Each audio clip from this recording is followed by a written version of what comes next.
पीत जम्बू फलचारुभक्षणम् उमासुतं शोक विनाशकारकम् नमामि विघ्नेश्वर पादपङ्कजम्। गुरुर्ब्रह्मा गुरुर्विष्णु गुरुर्देव महेश्वरा गुरु साक्षात् परं ब्रह्मा तस्मै श्री गुरुवे नमः। या कुन्देन्दु तुषारहारधवला या शुभ्रवस्त्रामृता या वीणावरदण्डमण्डितकरा या श्वेतपद्मासना या ब्रह्माच्युत शंकर प्रभुत्वभिरो देवैः सदा वन्दिता सा मानपात सरस्वती भगवती निःशेषजाड्यापहा। कृष्णाय वासुदेवाय हरे परमात्मने प्रणतक्लेशनाशाय गोविन्दाय नमो नमः। श्री गोविन्दाय नमो नमः। सच्चिदानंद रूपाय विश्वोत्पत्त्यादिहेतवे तापत्रय विनाशाय श्री कृष्णाय वयं नमः। यं ब्रह्मा वरुणेन्द्र रुद्रमरुतः स्तुन्वन्त दिव्यैस्तुवैर्वेदैः सामपदक्रमोपनिषदैः गायन्ति यं सामम्। ध्यानावस्थित तद्गतेन मनसा पश्यन्ति यं योगिनो यस्यां तं न विदुः सुरासुरगणाः देवाय तस्मै नमः। नारायणं नमस्कृत्य नरं चैव नरोत्तमं देवीं सरस्वतीं व्यासं ततो जयमुदीरये ततो जयमुदीरये। गुरु वेदव्यासी महाराज की।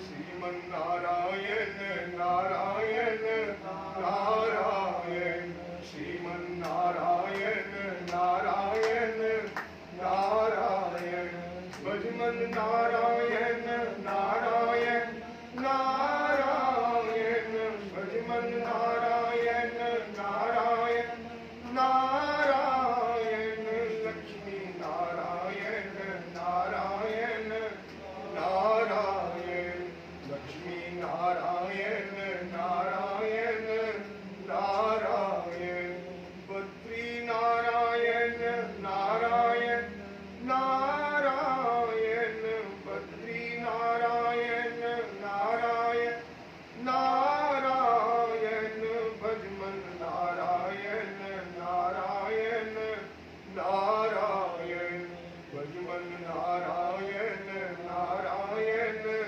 नारायण सत्यनारायण नारायण नारायण सत्यनारायण नारायण नारायण भजमन नारायण नारायण नारायण भजमन नारायण नारायण नारायण राम नारायण नारायण नारायण राम नारायण नारायण नारायण कृष्ण नारायण नारायण नारायण कृष्ण नारायण नारायण नारायण श्रीमन्नारायण नारायण नारायण भजमन नारायण नारायण नारायण जो नारायण नाम लेत है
हे नाथ नारायण वासुदेवा। श्री कृष्ण गोविंद हरे मुरारी, हे नाथ नारायण वासुदेवा। राम का नाम लेकर जो मर जाएंगे, वो अमर नाम दुनिया में कर जाएंगे।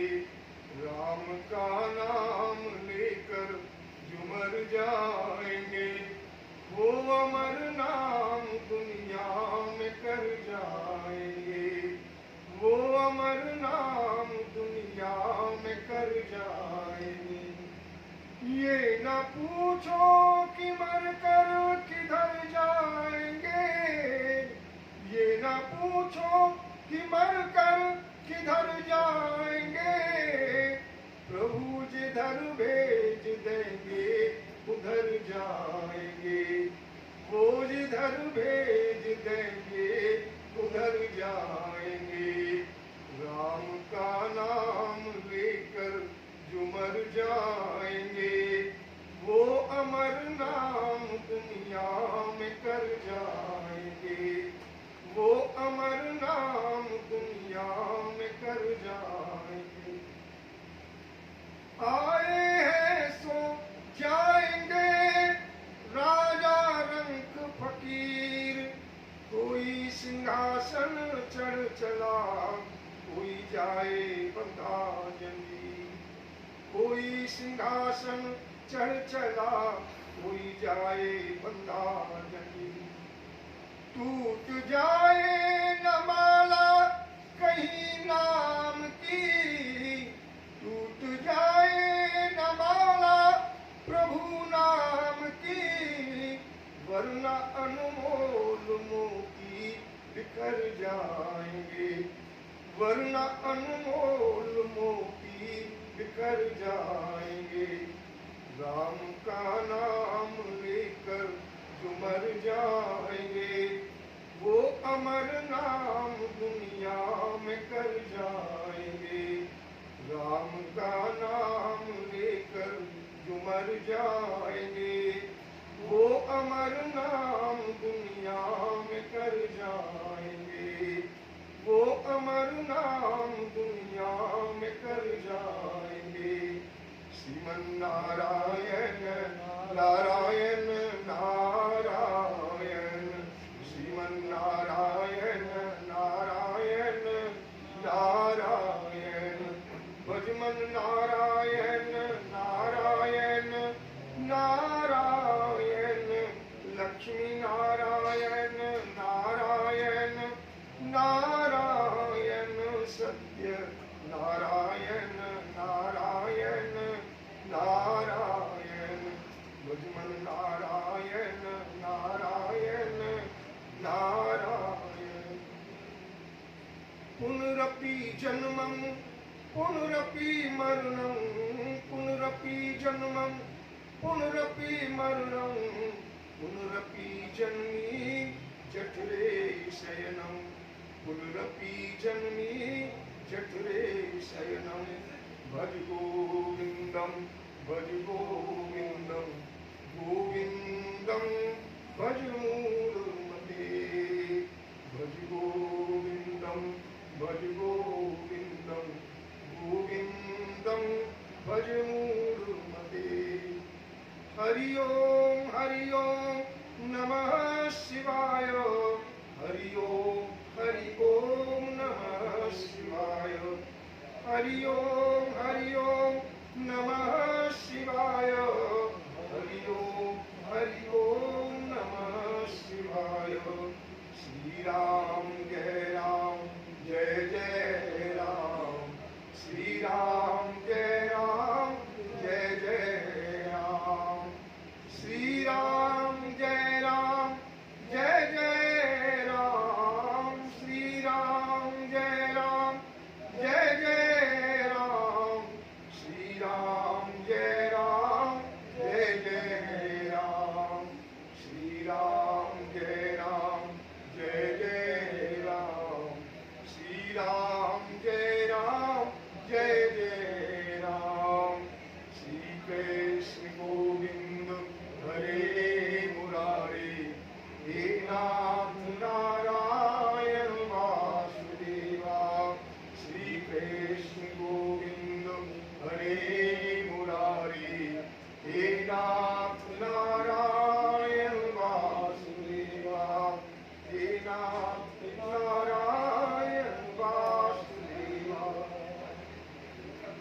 चतुर्भुजं महाकायं गजवक्त्रं सुखाकरं भक्तानां वरदं ध्यायेत् महागणपतिं विभुम्। अज्ञानतिमिरान्धस्य ज्ञानाञ्जनशलाकया चक्षुरुन्मीलितं येन तस्मै श्रीगुरुवे नमः। तस्मै श्रीगुरुवे नमः। गुरु सच्चिदानंद भगवान की जय। वरुण जी महाराज की जय। अखिल परात्पर निर्गुण निराकार निर्विकार करुणा वरुणालय सच्चिदानंद भगवान श्री हरि नारायण के चरणों में बारंबार कोटि कोटि वंदन करते हुए भगवान वरुण जी के पुराण पारायण के समय उपस्थित हुए सभी माता बहन भाई बंधु बुजुर्ग भक्त प्रेमी, आज हम तुम सब श्रीमती माता दशरथा रानी जी की पुण्य स्मृति में शोक सभा में उपस्थित हुए हैं। तो उनकी आत्मा की शांति के लिए एवं उन्हें भगवान के चरणों में निवास मिले, इसके लिए आइए गरुड़ पुराण की कथा श्रवण करते हैं।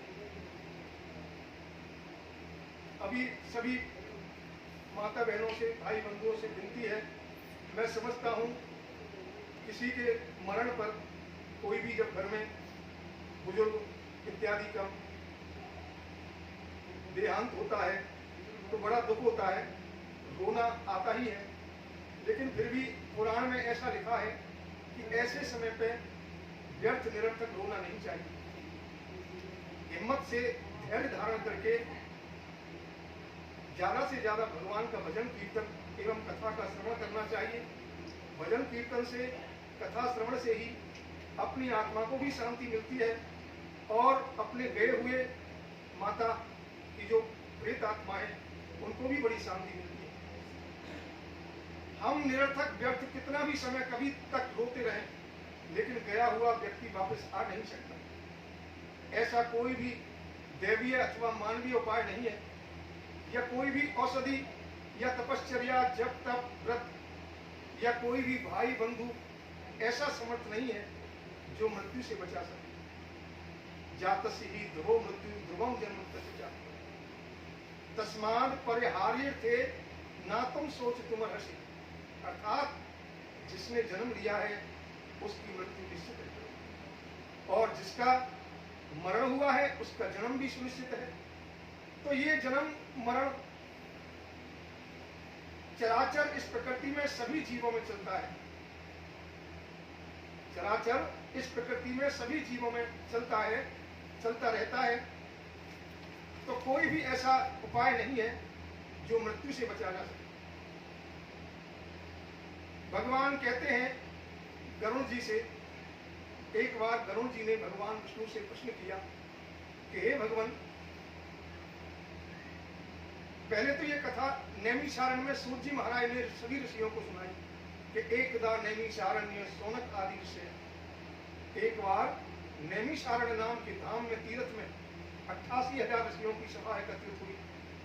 तो वहां एक सूत जी नाम के ऋषि आए, तो सभी ऋषियों ने खड़े होकर के उनका बड़ा सम्मान किया, आदर के सहित आसन पर बिठाया और हाथ जोड़ करके सभी ऋषियों ने उनसे प्रश्न पूछा कि हे सूत जी महाराज, हमने आपके मुख से भगवान की भक्ति मार्गों की अनेक कथाएं सुनी, लेकिन आज हम आपसे उस भयानक यमराज के मार्ग के विषय में जो लिखा है कि पाप करने से नरक में जाना पड़ता है और धर्म करने से स्वर्ग में जाते हैं, तो आज हम तुमसे गरुड़ पुराण की कथा सुनना चाहते हैं।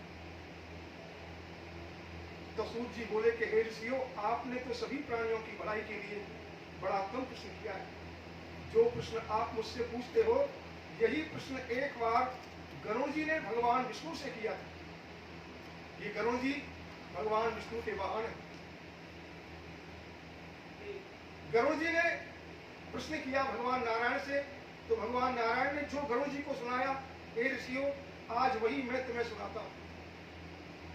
कि गरुड़ जी ने कहा कि हे भगवान, मैंने आपके मुख से धर्मात्मा, सज्जनात्मा एवं भक्तों की गति के उत्तम विषय में मैंने बहुत सुना है, लेकिन आज मैं कुछ आपसे पापियों के विषय में पूछना चाहता हूं कि ये सुंदर जीवन, ये व्यक्ति सुंदर मनुष्य जीवन प्राप्त करके ऐसे पाप दुराचरण क्यों करते हैं, और यदि वो करते हैं तो उन दुराचरणों का फल प्राप्त करने के लिए उन्हें किस मार्ग पर जाना पड़ता है, कहाँ जाना पड़ता है।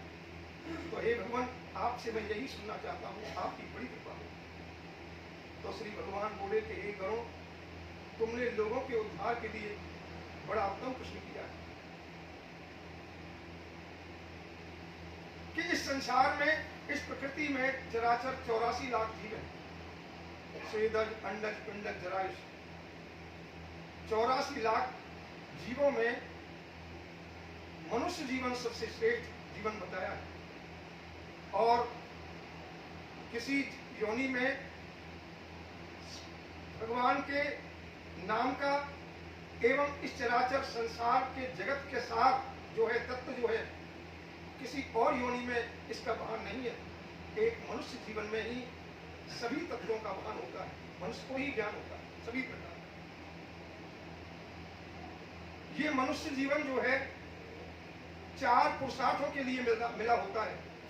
4 पुरुषार्थ ही इस जीवन के सफलता के कारण है। काम, अर्थ, धर्म और मोक्ष। इस मनुष्य जीवन के ये 4 पुरुषार्थ हैं। इन 4 पुरुषार्थों से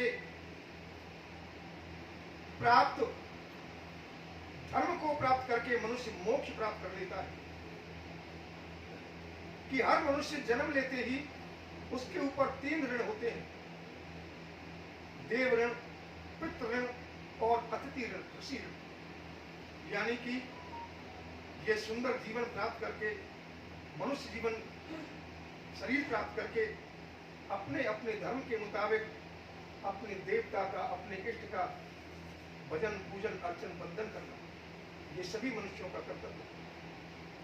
और दूसरा ऋण होता है पितृ ऋण, यानी ये सुंदर शरीर प्राप्त करके जीते जी माता पिता की सेवा करना और उनके मरने के उपरांत उनकी और तय क्रिया, संस्कार, दान आदि करना, ये दूसरा ऋण है। और तीसरा ऋण है अतिथि ऋण। घर पर आए हुए, द्वार पर आए हुए गौ, साधु, ब्राह्मण, नातेदार, रिश्तेदार, मेहमान, इनका स्वागत करना, सम्मान करना, ये हर मनुष्य के ऊपर 3 ऋण होते हैं। इन तीनों ऋणों से पूर्ण होने के लिए अपने गृहस्थ आश्रम में पुत्रों की कामना की जाती है कि हमारे कुल में पुत्र उत्पन्न हो, क्योंकि पुत्र ही माता पिता के वंश की वृद्धि करता है एवं माता पिता की कुंभ नामक नरक से रक्षा करता है। तो हे गरुड़, तुमने पूछा था कि वो मार्ग कौन सा है। तो धर्मराज के सभा में जाने के लिए 4 मार्ग हैं। पहला मार्ग है पूर्व, पश्चिम, उत्तर और दक्षिण। तो पूर्व और पश्चिम और उत्तर वाले मार्ग के विषय में तुम्हें फिर बताऊंगा, लेकिन पहले मैं तुम्हें दक्षिण मार्ग के विषय में बताता हूं कि हे गरुड़, दक्षिण वाला जो मार्ग है, समझो बड़ा ही भयानक, बड़ा ही कंठ का पीड़ मार्ग है। ये समझो जितने भी चराचर योनियां हैं, उस मार्ग पर, दक्षिण मार्ग पर उतने ही नरक है। तो जो भी संसार में रहकर मात्र जिन्होंने ये सुंदर जीवन प्राप्त करके मात्र पेट भरना ही अपना लक्ष्य समझा है और रात दिन पापों में ही जो रत रहते हैं, यानी सत्संग से तो विमुख रहते हैं और नीचों के संग अनुराग रखते हैं, प्रेम रखते हैं, सज्जनों से डाह रखते हैं और नीच पुरुषों के साथ संबंध बनाते हैं। रात दिन झूठ, कपट, व्यवहार, चोरी, निंदा, छल, धोखा, कपट आदि इसमें ही जो रत रहते हैं, और तो उनको एक दिन उस दक्षिण वाले मार्ग पर जाना पड़ता है, क्योंकि आए हैं सो जाएंगे राजा रंग पर। इसीलिए कहा है कि कोई सिंहासन चढ़ चला कोई जाए बंदा नहीं। तो ये दक्षिण वाला जो मार्ग है वो मार्ग सीधा यमराज के यहाँ पहुंचता है, और पूर्व पश्चिम उत्तर वाले जो मार्ग हैं वो धर्मराज के यहाँ जाते हैं।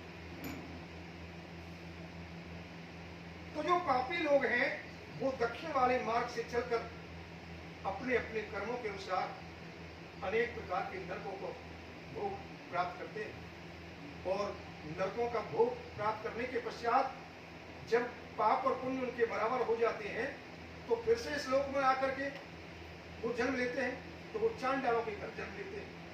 उनमें भी कोई जन्म से गूंगा होता है, कोई अंधा होता है, कोई कोढ़ी होता है। तो ये नरक से आए हुए व्यक्तियों की पहचान।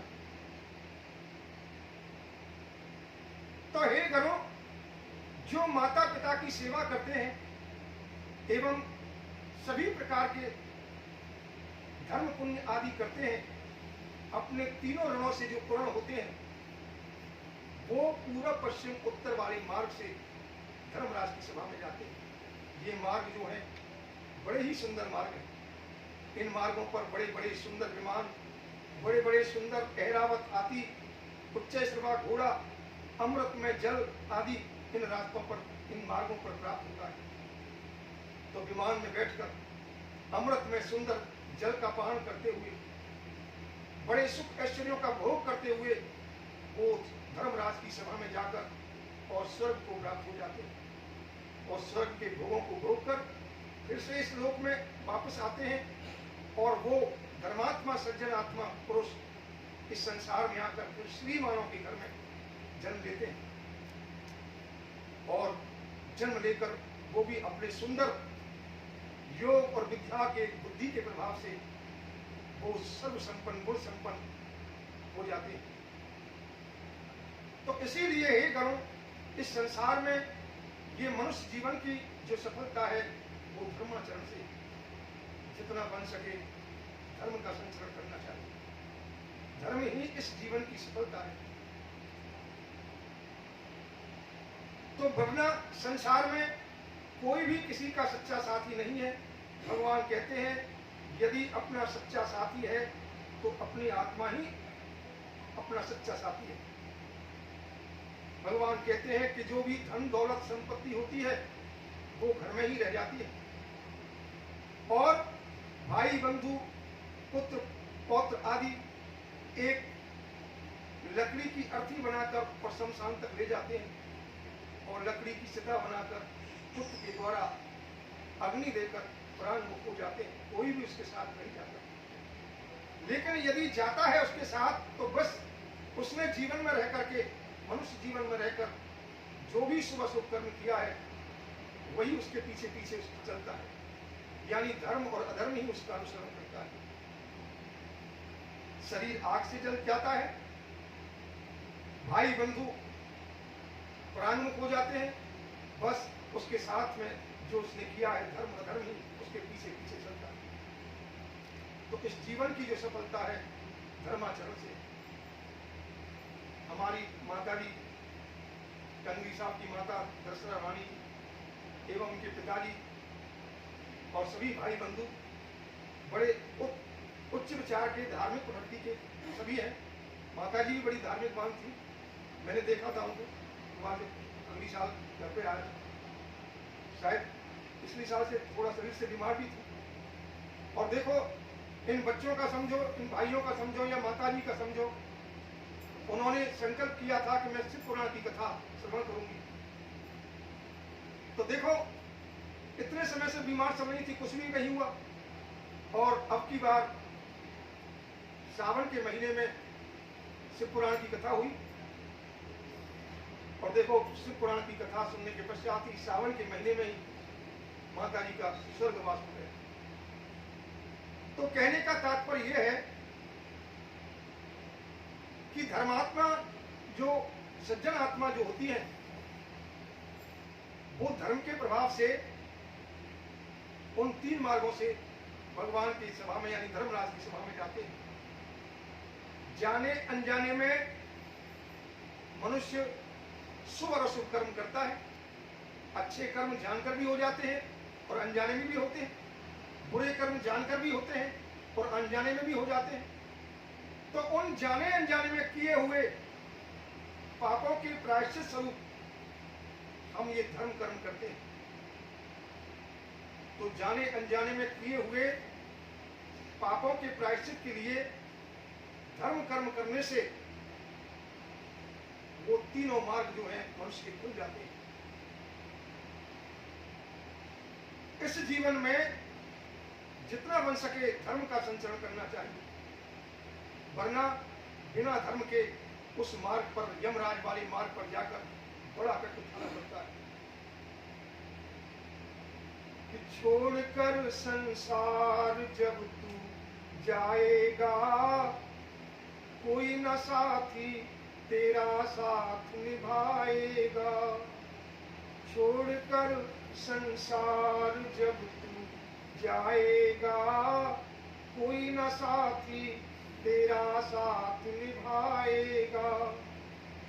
हरि भजन किया नहीं तूने, बंदे प्रभु का दो घड़िया।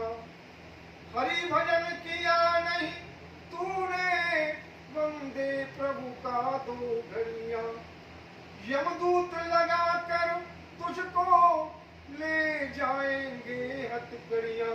कौन छुड़वाएगा, कोई न साथी तेरा साथ निभाएगा। छोड़कर संसार जब तू जाएगा, कोई न साथी तेरा साथ निभाएगा। तो ये जन्म जो मिला है अपने माता पिता गुरुओं की सेवा शुश्रूषा और गुरुओं से प्राप्त दीक्षा लेकर भगवान हरि का नाम गुणगान करने के लिए ये शरीर मिला है।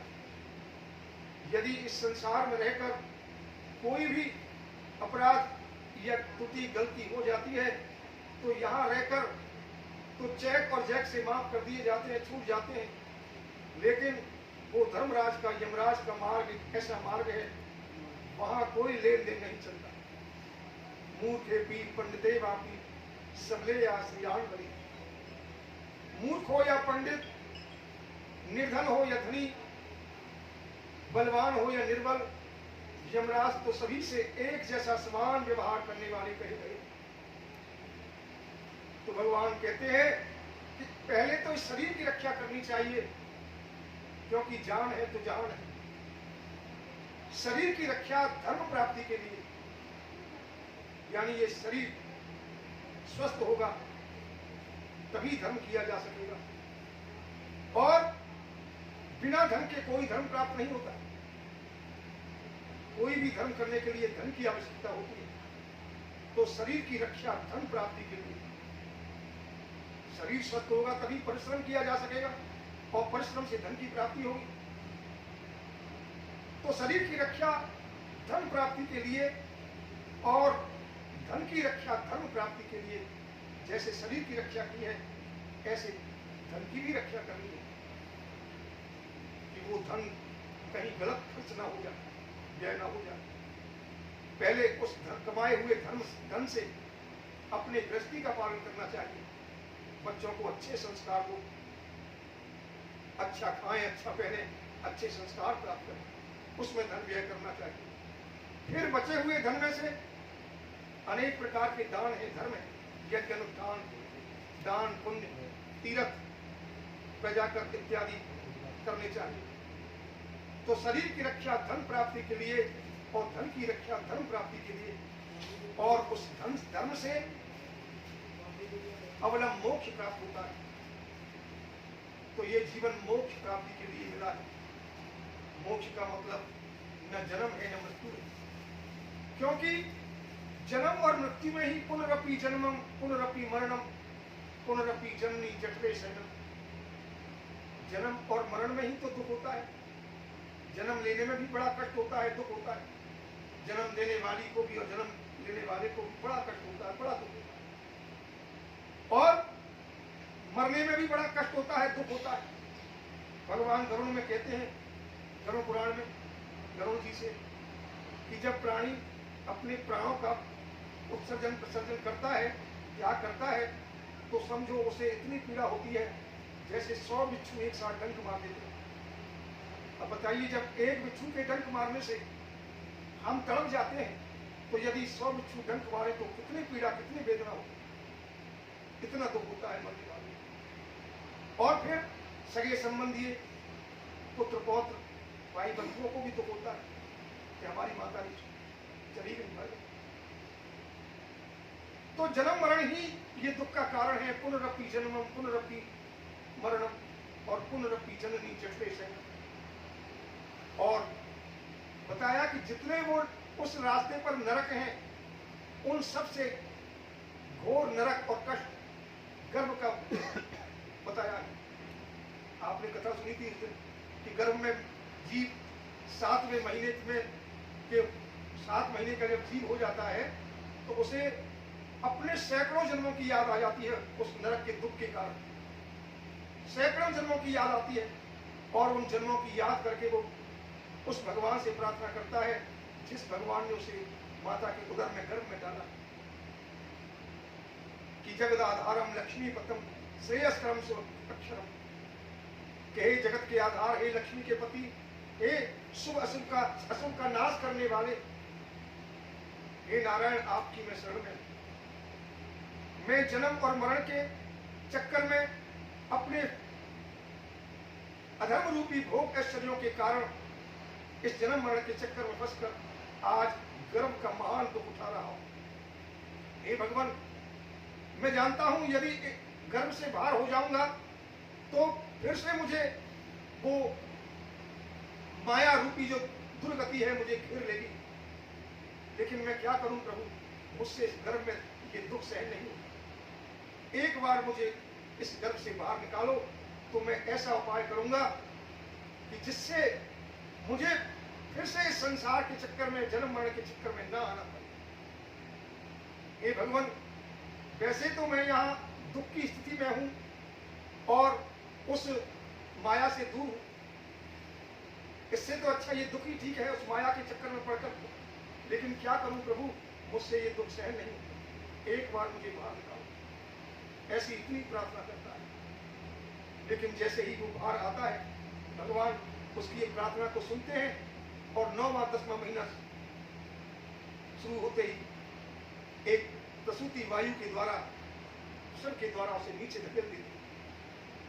तो पहले उसका सिर निकलता है, तो उसे जन्म लेने में बड़ा कष्ट होता है, और बाहर आते ही वो उसकी सारी स्मृति नष्ट हो जाती है, जो गर्भ में सैकड़ों जन्मों का याद है।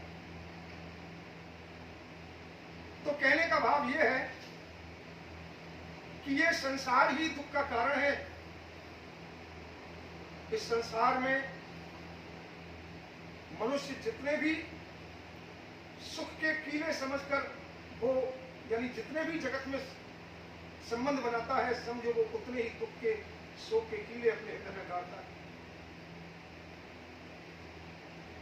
इस पेट भरण की खातिर तूने पाप कमाए निस दिन, इस पेट भरण की खातिर तूने पाप कमाए निस दिन।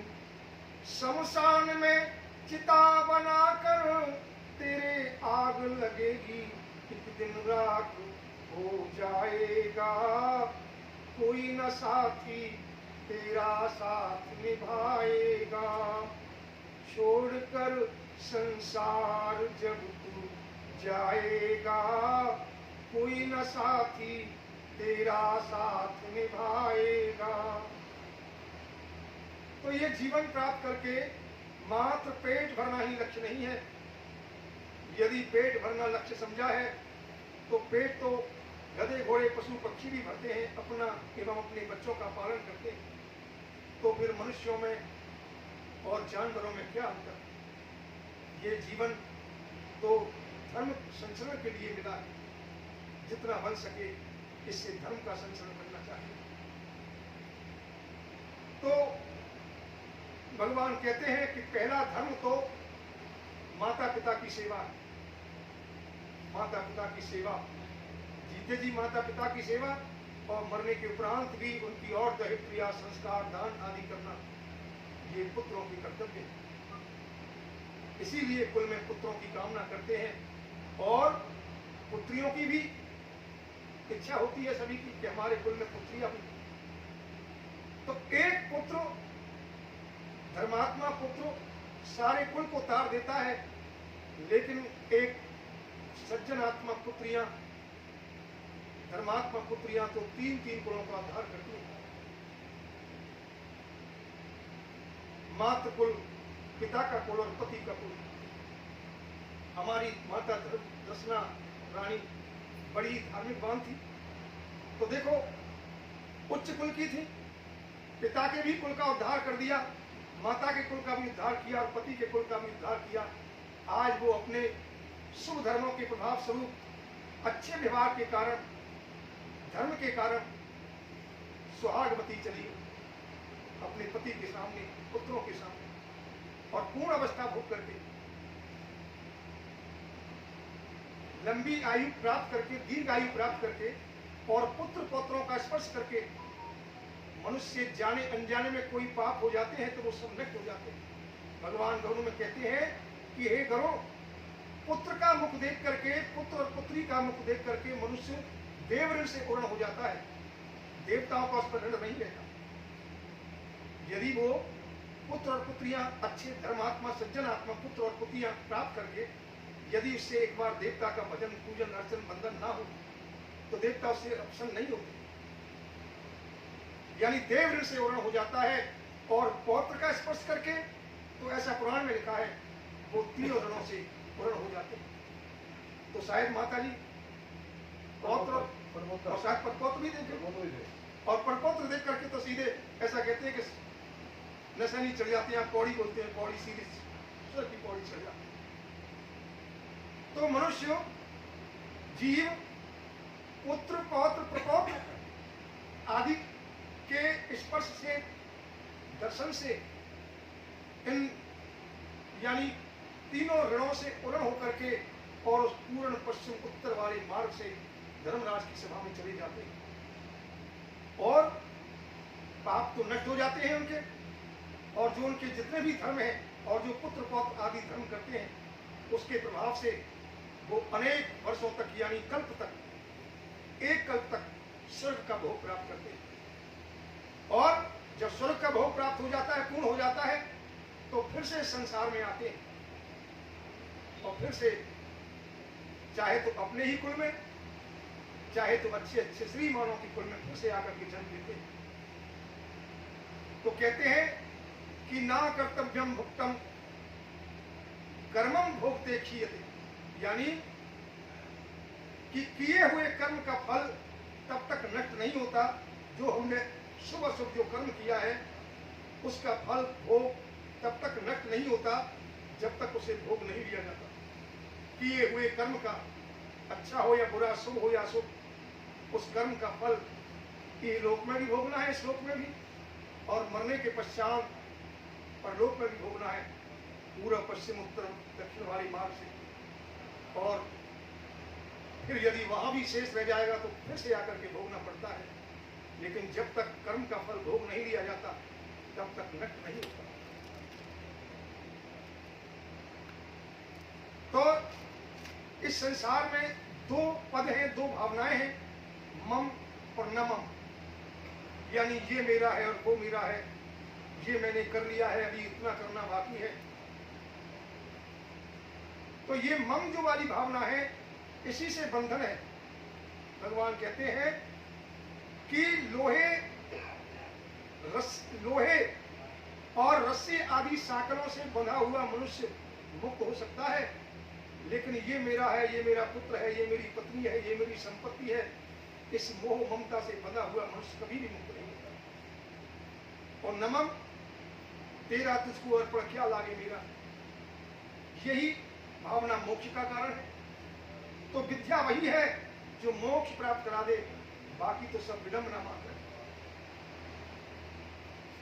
क्यों कहता मेरा मेरा ये जग चिड़िया रैन बसेरा, क्यों कहता मेरा मेरा ये जग चिड़िया रैन बसेरा, यह कोई न रहने पाता है चंद्र दिनों का डेरा, हंस उड़ जाएगा कोई न साथी तेरा साथ निभाएगा, छोड़कर संसार जब तू जाएगा कोई न साथी तेरा साथ निभाएगा। अब प्रभु चरणों में निस दिन तू प्रीत लगा ले बंदे, अब गुरु चरणों में प्रतिदिन तू प्रीत लगा ले बंदे, कट जाएंगे सब तेरे ये जन्म मरण के फंदे, पार हो जाएगा कोई न साथी तेरा साथ निभाएगा, छोड़कर संसार जब तू जाएगा कोई न साथी तेरा साथ निभाएगा। तो इस संसार में कोई भी ऐसा नहीं है जो मृत्यु को प्राप्त ना हो, अर्थात जो आया है सो जाएंगे। लेकिन इस शरीर के अंदर बैठी हुई जो आत्मा है वो कभी नहीं मरती है। नैनम छिंदन्ति शस्त्राणि नैनम दहति पावका, ना चैनम क्लेदयन्त्यापो ना अर्थात इस शरीर के अंदर बैठी हुई जो आत्मा है, जीवात्मा है, वो कभी नहीं मरती है। इसे कोई नैनम छिंदन्ति शस्त्राणि, इसे कोई अस्त्र शस्त्र काट नहीं सकता है इस आत्मा को, और अग्नि इसे जला नहीं सकती, वायु इसको सुखा नहीं सकता है, और जल इसको गला नहीं सकता है। ये आत्मा तो अजर है और अमर है। जैसे मनुष्य पुराने घर के गिर जाने पर नया घर बनाता है और उसमें प्रवेश करता है, या पुराने वस्त्रों के फट जाने पर नया वस्त्र धारण करता है, उसी प्रकार ये आत्मा अपने कर्म के अनुसार एक नया शरीर धारण करती है और उस शरीर में प्रवेश कर जाती है। तो जितने भी चराचर जीव हैं वो तो तत्काल मरने के उपरांत दूसरा जन्म पा जाते हैं, लेकिन मनुष्य को तत्काल मरने के उपरांत दूसरा जन्म प्राप्त नहीं होता। मनुष्य जीवन में रहकर जो भी शुभ अशुभ कर्म किया है उसका फल वो इधर भी भोगना है, और मरने के पश्चात पहले उसे उन रास्तों पर जाना पड़ता है, पूर्व पश्चिम उत्तर दक्षिण वाले मार्ग। तो मैंने दक्षिण वाले मार्ग के विषय में तुम्हें बता दिया कि वहां पर जितने योनियां हैं उतने नरक हैं, वो पापी मनुष्य ही उस रास्ते से जाते हैं, या निसंतान जिनके कोई संतान नहीं हो, और यदि संतान ना हो और फिर वो अच्छे कर्म भी ना करें तो जरूर निश्चित उस मार्ग पर जाना पड़ता है। लेकिन पूर्व पश्चिम उत्तर वाले मार्ग से अभ्यागतों की सेवा करने वाले, तीर्थों का पलायन करने वाले, धर्म पुण्य करने वाले, अनेक प्रकार के दान पुण्य करने वाले, यज्ञ अनुष्ठान करने वाले, जप तप करने वाले, माता पिता की सेवा करने वाले, गुरुओं की शुश्रूषा सेवा करने वाले, कन्या का दान करने वाले, अनेक प्रकार के दान मान आदि से गरीबों को, याचकों को, भिखारियों को, ब्राह्मणों को, संतों को संतुष्ट करने वाले, और अच्छे वचनों से और अपने व्यवहार से, परोपकार से लोगों का हित करने वाले ऐसे सज्जन आत्मा, धर्म आत्मा, वो पूर्व पश्चिम उत्तर वाले मार्गों से धर्मराज की सभा में जाते हैं। और कुछ तो अपने इच्छा से धर्मराज की सभा में ही रह जाते हैं, और कुछ धर्मराज के मंडल का भेदन करके स्वर्ग को चले जाते हैं। तो बंधुओं, माता जी हमारी दरअसल रानी जी के 4 पुत्र थे, हैं 4 पुत्र हैं। बड़े भ्राता श्री धर्मेंद्र कुमार जी, और दूसरे राजेंद्र कुमार जी, और तीसरे राकेश कुमार जी, और चौथे मुकेश कुमार जी, और एक बहन भी है, पुत्री भी है, बहन जी योगिता रानी जी। देखो, चारों भाई समर्थ हैं और चारों भाई ही व्यवहार कुशल है, खूब धर्मात्मा है, पुण्यात्मा है। माताजी पिताजी की खूब सेवा की है और कर रहे हैं। पिताजी की माताजी की भी खूब सेवा की। और देखो माताजी के लिए अभी सावन के महीने में शिव पुराण की कथा भी रखवाई। माताजी ने बड़े ध्यान से शिव पुराण की कथा श्रवण की। देखिए हमारे सनातन धर्म में 4 वेद एवं 18 पुराण हैं। तो वेदों को समझने के ना कारण यानी ना समझने के कारण वेद व्यास जी ने उन 4 वेदों में से 18 पुराणों की रचना की और 18 पुराण के पश्चात 6 शास्त्र हैं। फिर और भिन्नता व्याख्या करने के लिए 6 शास्त्रों का निर्माण कर दिया और शास्त्रों में से ही फिर अनेक ऋषि हुए, अनेक मुनि हुए। उन लोगों ने अनेक प्रकार के उपनिषद बनाकर तैयार कर दिए। तो हमारे सनातन धर्म में एक एक पुराण का बड़ा महत्व है। ऐसा कहा है, शिव पुराण में भी लिखा है कि जो मनुष्य अंत समय किसी भी पुराण का श्रवण कर ले या पढ़ ले तो उसे सीधे ब्रह्मलोक की प्राप्ति होती है। शिव पुराण पढ़िए शिवलोक की प्राप्ति है, ब्रह्म पुराण पढ़िए ब्रह्मलोक की प्राप्ति है, विष्णु पुराण पढ़िए विष्णु लोक की प्राप्ति है। और इन सब लोकों में श्रेष्ठ शिवलोक बताया है। ये चराचर जितनी प्रकृति है, या ये समझिए जितना हमें आंखों से दिखाई देता है और जो भी कानों से सुनाई देता है, वो सब शिव और शिवा है। शिव और शिवा है। ये प्रकृति शिवा है और इस प्रकृति को जो चला रहा है वो शिव है, देवों के देव महादेव। तो इन 18 पुराणों में शिव पुराण की उपाधि सबसे श्रेष्ठ बताई। और ब्रह्मा विष्णु महेश ये तीनों ही एक दूसरे के पूरक हैं। महाकाली महालक्ष्मी महासरस्वती आदि त्रिदेवी ये तीनों देवी एक दूसरे की पूरक हैं। इनमें से एक इस संसार को बनाते हैं और एक इस संसार का पालन करते हैं और एक इस संसार का एक नरसंहार कर देते हैं। तो देखिए हमारी माताजी टंगड़ी साहब की माताजी अंत समय भगवान शिव का शिव पुराण सुन करके गए तो सीधे वो उनको शिवलोक की प्राप्ति हुई। सावन का महीना शिव जी को बड़ा प्रिय है। सावन का महीना शिव जी को बड़ा प्रिय है। और तारीख उस दिन कौन सी? 11 तारीख है। 11 तारीख को हुआ सावन का लास्ट सोमवार था और वो भी दिन सोमवार था, है ना? 11 तारीख को देखिए कितने अहोभाग्य। सावन का महीना सोमवार का दिन शिव पुराण की कथा श्रवण करके और वो भी तारीख चुनी तो 11 तारीख। मालूम है 11 तारीख क्यों? क्योंकि शिव पुराण में 11 रुद्रों की उत्पत्ति सबसे पहले होती है। 11 रुद्र है, सुना है आपने? आपने सुनी होगी कथा। 11 रुद्रों की सबसे पहले यानी शंकर जी पहले तीनों देव उत्पन्न होते हैं, ब्रह्मा विष्णु। ब्रह्मा और विष्णु में वो लिंग के ऊपर उनमें संघर्ष होता है। फिर एक तेज के रूप में लिंग के रूप में शंकर जी प्रकट होते हैं। फिर ब्रह्मा विष्णु महेश महाकाली महालक्ष्मी ये तीनों देवियों के पश्चात तो ब्रह्मा जी पहले 11 रुद्र उत्पन्न करते हैं। उन 11 रुद्रों से ये फिर सृष्टि को बनाते हैं। तो इसीलिए 11 तारीख चुनी।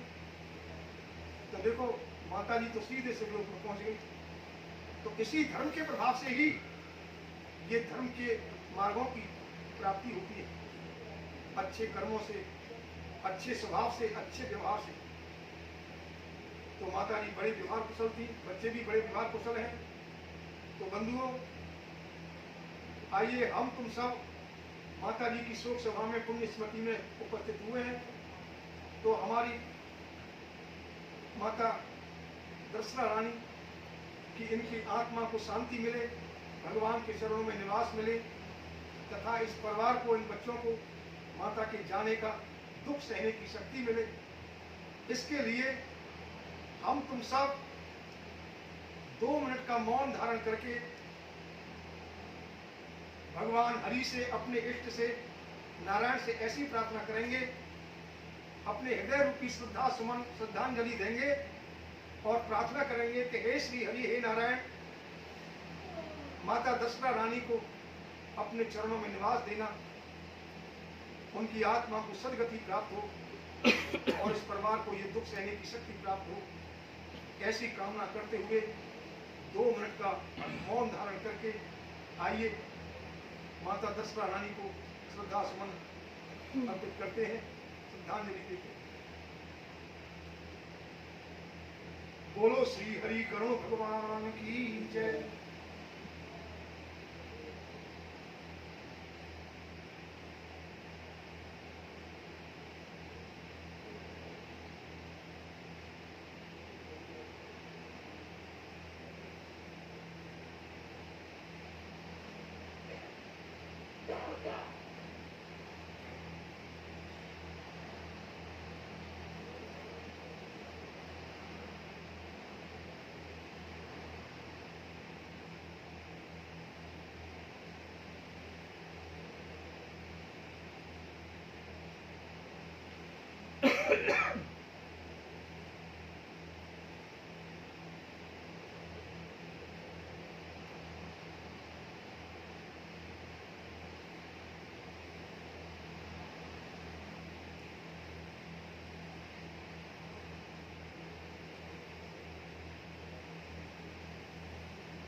बोलो गरुड़ भगवान की जय। ये चोला जो मिला है इंसान का, इससे कर ले रे भजन भगवान का। ये चोला जो मिला है इंसान का, इससे कर ले रे भजन भगवान का। काहे करे तू गुरूर पाले गम का सुरूर, ये जग में मशहूर जाना पड़ेगा जरूर। ये चोला जो मिला है इंसान का, इससे कर ले रे भजन भगवान का। काहे करे तू गुरूर पाले गम का सुरूर, ये जग में मशहूर जाना पड़ेगा जरूर। ये चोला जो मिला है इंसान का, इससे कर ले रे भजन भगवान का। 1,84 घूम के आया, बड़ी मुश्किल से नर्तन पाया, बड़ी मुश्किल से नर्तन पाया। ये चोला जो मिला है इंसान का, इससे कर ले रे भजन भगवान का। काहे करता गुरूर पाले गम का सुरूर, ये जग में मशहूर जाना पड़ेगा जरूर। ये चोला जो मिला है इंसान का, इससे कर ले रे भजन भगवान का। तो ये जो चोला मिला है भगवान का भजन करने के लिए मिला है। जितना बन सके नाम जप तप भजन कीर्तन करना ही चाहिए। भजन कीर्तन से इस लोक में भी परम शांति मिलती है और मरने के पश्चात इस आत्मा की सदगति भी होती है। इसीलिए संसार में भगवान हरि का नाम, माता पिता की सेवा, गुरुओं की सेवा शुश्रूषा ही सार है। जग सार में सार रसना हरि हरि बोल, हरि हरि बोल, हरि हरि बोल, हरि हरि बोल। जग सार में सार रसना हरि हरि बोल। ये तन है एक जर्जरी नैया, ये तन है एक जर्जरी नैया, केवल है हरि नाम खेवैया, केवल है हरि नाम खेवैया। जग से नाता तोड़ रसना हरि हरि बोल, हरि से नाता जोड़ रसना हरि हरि बोल। हरि हरि बोल, हरि हरि बोल, हरि हरि बोल। जग असार में सार रसना हरि हरि बोल, जग असार में सार रसना हरि हरि बोल। तो आइए माता की आत्मा की शांति के लिए 2 मिनट गायत्री मंत्र का उच्चारण करेंगे।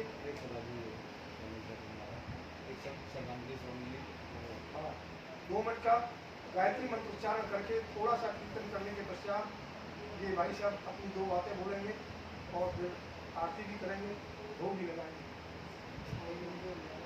ओम भूर्भुवः स्वः तत्सवितुर्वरेण्यं भर्गो देवस्य धीमहि धियो यो न प्रचोदयात्।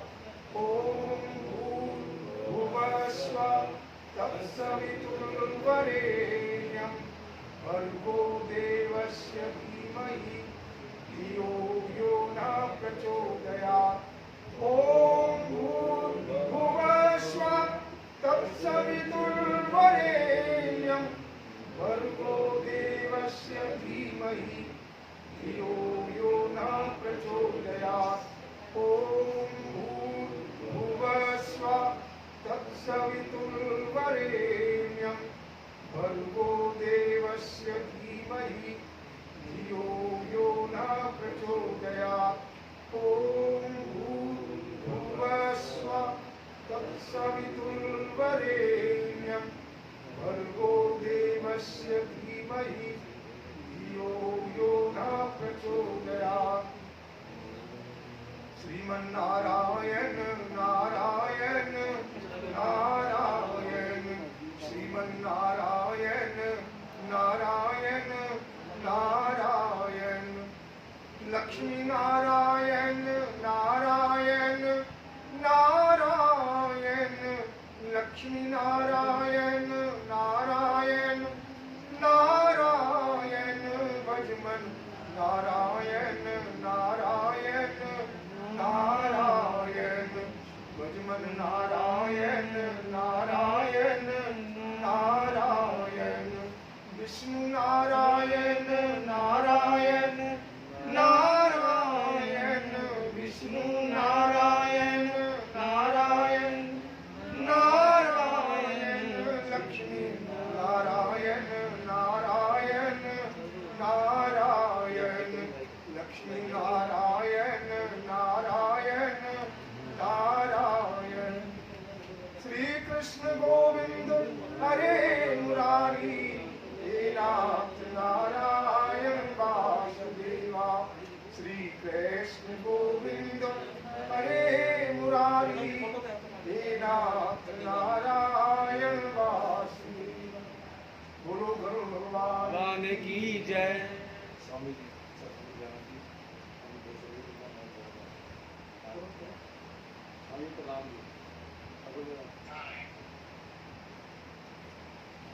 बोलिए, क्या बोलो स्वामी, बोलो आप।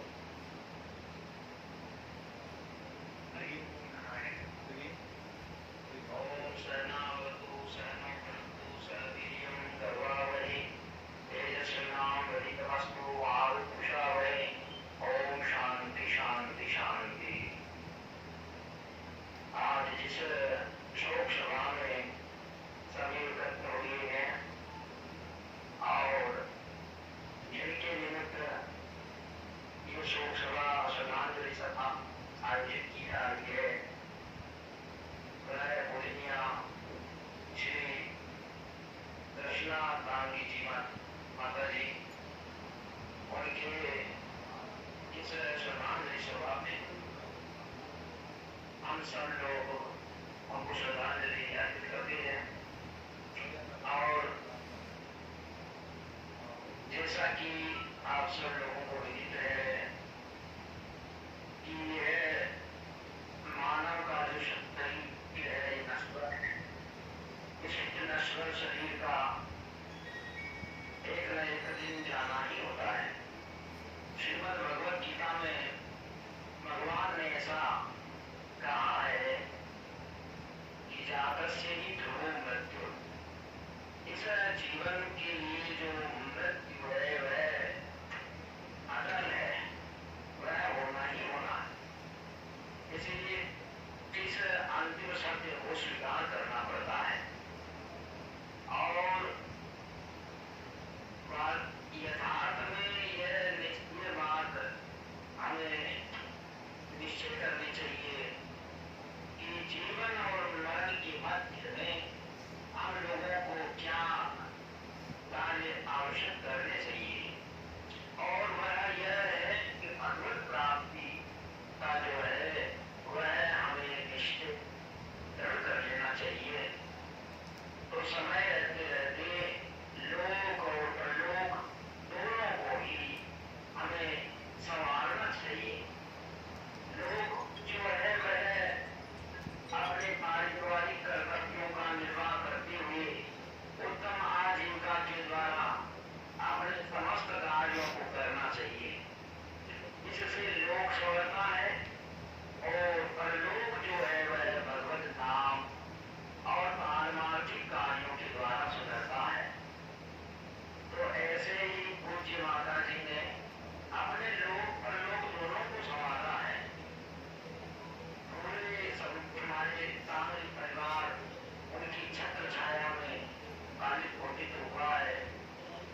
आज उनका सुधर करना एवं उनके आदर्शों का, उनके सिद्धांतों का, किस तरह से उन्होंने अपनी कुल की मर्यादाओं का पालन करते हुए और अपने धर्म का पालन किया, उसी तरह से समस्त उनकी संतान के लिए, उनके परिवारजनों के लिए भी है, वह भी उसी सिद्धांतों से, शिक्षाओं से, आदर्शों से अपने जीवन का निर्वाह करें। और अंतिम समय में अभी भगवान महादेव जी की कृपा से आपके घर में शिव महापुराण का पारायण कथा रहा और उन्होंने बड़ी श्रद्धा निष्ठा के साथ में शिव महापुराण की इस कथा का श्रवण किया। महादेव जी के परम कृपा लाभ को उन्होंने प्राप्त किया।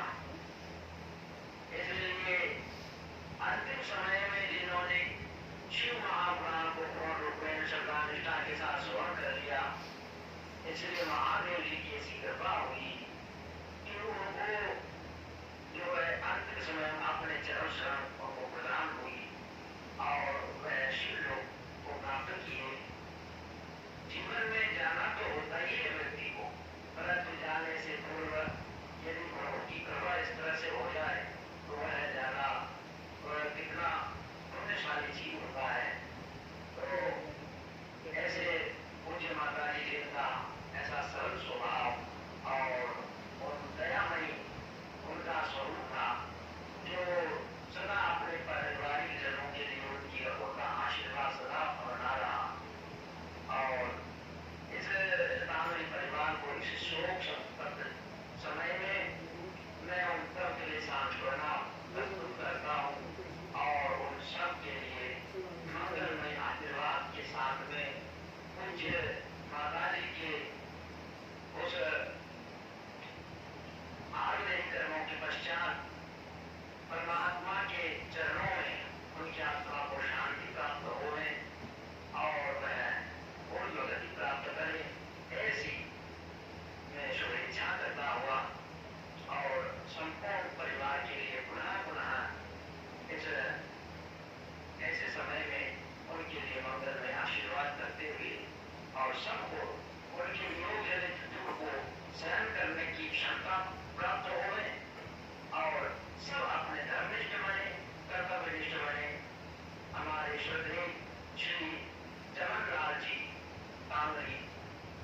उनके समस्त परिवार को इसी समय में उनके मंगलमय आशीर्वाद के साथ में आप सभी जो पधारे हैं उन सब के लिए ऐसी प्रार्थना करते हुए आप सबको आशीर्वाद देते हुए अपने वाणी को विराम देता हूँ।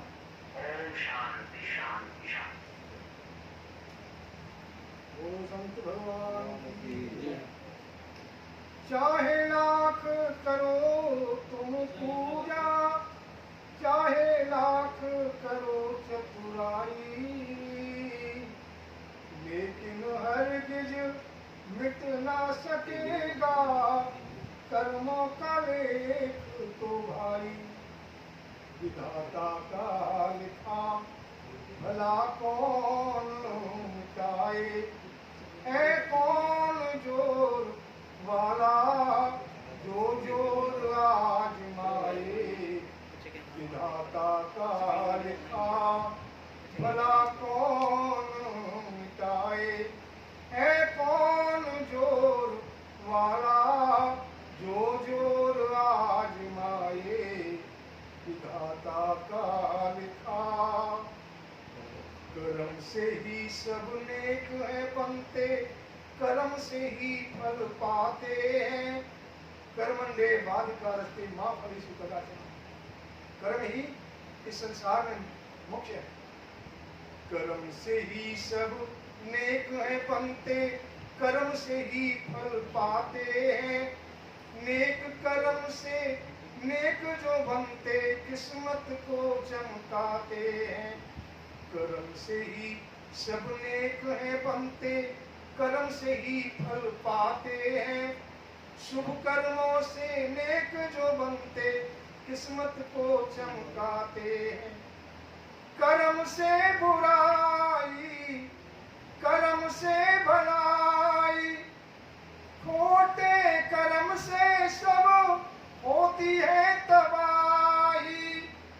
कर्म से गरीबी, कर्म से अमीरी, कर्म से सिंहासन मिले, कर्म से फकीरी। दो रास्ते हैं जिनको जहाँ पर जो अजमाए। विधाता का लिखा भला कौन मिटाए, है कौन जोर वाला जो जोर आजमाए। विधाता का लिखा भला कौन मिटाए, है कौन जोर वाला जो जोर आजमाए। विधाता का लिखा जोर वाला था रावण, जिसके हाथ में चांद सितारे थे। जोर वाला था रावण, जिसके हाथ में चांद सितारे थे।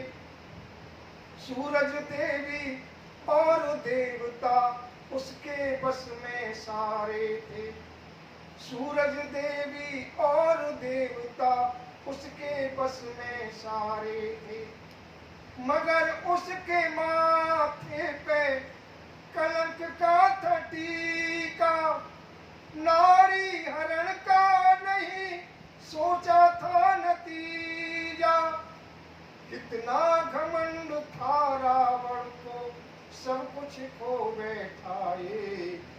विधाता का लिखा भला कौन मिटाए, है कौन जोर वाला जो जोर आजमाए।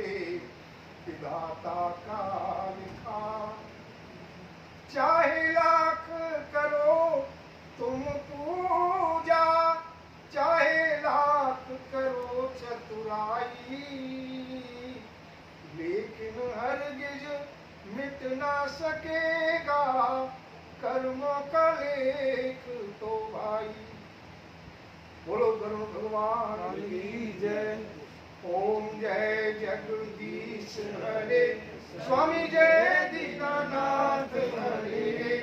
भक्त जनों के संकट, दास जनों के अब गुण बंसरी वाला धूल करे हरिओम जय जगदीश हरे। जो ध्यावे फल पावे दुख बिन से मन का, स्वामी दुख बिन से मन का, सुख संपत्ति घर आवे, श्याम सुंदर घर आवे, कष्ट मिटे धन जायो जय जगदीश हरे। मात पिता तुम मेरे शरण कहूँ मैं जिसकी, स्वामी शरण पढ़ूँ मैं जिसकी, तुम बिन और न दूजा, प्रभु बिन और न दूजा, आस करूँ मैं जिसकी, ओम जय जगदीश हरे। तुम पूर्ण परमात्मा तुम अंतर्यामी, स्वामी तुम अंतर्यामी, पार ब्रह्म परमेश्वर, पार ब्रह्म परमेश्वर, तुम सबके स्वामी हरिओम जय जगदीश हरे। तुम करुणा के सागर तुम पालन करता, स्वामी तुम रक्षा करता, मैं मूरख खल कामी, मैं सेवक तुम स्वामी, कृपा करो भरता, ओम जय जगदीश हरे। तुम हो एक अगोचर सबके प्राणपति, स्वामी सबके प्राणपति, किस विध मिलूं दया मैं, किस विध मिलूं कृपा मैं, तुमको मैं तुम की हरिओम जय जगदीश हरे। दीन बंधु दुख हरता ठाकुर तुम मेरे, स्वामी रक्षक तुम मेरे, अपने हाथ उठाओ अपनी शरण लगाओ, द्वार पड़ा मैं तेरे हरिओम जय जगदीश हरे। विषय विकार मिटाओ पाप हरो देवा, स्वामी कष्ट हरो देवा, श्रद्धा भक्ति बढ़ाओ, श्रद्धा प्रेम बढ़ाओ, संतन की सेवा, ओम जय जगदीश हरे। तन मन धन सब है तेरा, स्वामी सब कुछ है तेरा, तेरा तुझको अर्पण, तेरा तुझको अर्पण, क्या लागे मेरा, ओम जय जगदीश हरे। श्याम सुंदर जी की आरती जो कोई नर गावे, स्वामी प्रेम सहित गावे, कहत शिवानंद स्वामी भजत हरि हर स्वामी, मनवांछित फल पावे, ओम जय जगदीश हरे। ओम जय जगदीश हरे, स्वामी जय जय दीनानाथ हरे, भगवान जय जय राधे श्याम हरे। भक्त जनों के संकट दास जनों के सब गुण क्षण में दूर करे, ओम जय जगदीश हरे। बोलिए श्री वृंदावन काके बिहारी लाल की जय, सियापत रामचंद्र महाराज की जय, उमापति महादेव की जय, पवन सुत हनुमान की जय, श्री हरि विष्णु भगवान की जय, श्री गरुड़ जी महाराज की जय, धर्मराज जी महाराज की जय, पितृदेव महाराज की जय, सत्य सनातन धर्म की जय, गौ माता की जय, अपने अपने गुरु महाराज की जय, अपने अपने माता माता पिता की जय। हे मेरी माई सच्चिया जोता वाली माता की सदा जय। जयकारा माँ शेरा वाली का ओ सच्चे दरबार की जय। बोलो शंकर भगवान की जय। हर हर महादेव। जय जय श्री राधे। जय जय श्री राधे। जय जय श्री राधे। त्राहिमाम त्राहिमाम त्राहि बोलो बोलो भगवान की जय। सभी भाई बंधुओं से माता बहनों से भक्त प्रेमियों से हाथ जोड़कर विनती है कि देखिए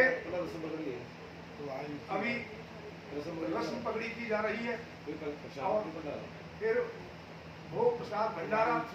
तो सभी से विनती है कि भोग प्रसाद लेकर के जाएं, भंडारा लंगर छक करके जाएं और सभी से विनती है कि कोई भी सगन न पाए। सगन किसी को नहीं पाना है, केवल आशीर्वाद देना है। और सबसे विनती है कि प्रसाद जरूर ग्रहण करके जाएं, भोजन जरूर करके जाएं। और सबसे विनती है कि सगन कोई न पावे, ऐसा परिवार की हाथ जोड़ करके विनती है।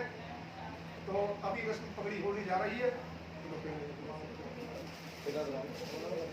चलो भाई डैडी आओ सीधे रहे बना आओ गई तो खड़े हो गया इनका तो नहीं हाथ में आना इनका तो डैडी जी का भाइयों का तुसी जाओगे इधर चल जाओ बस इधर आ जाओ चक्कर पे करना मास्टर होगा।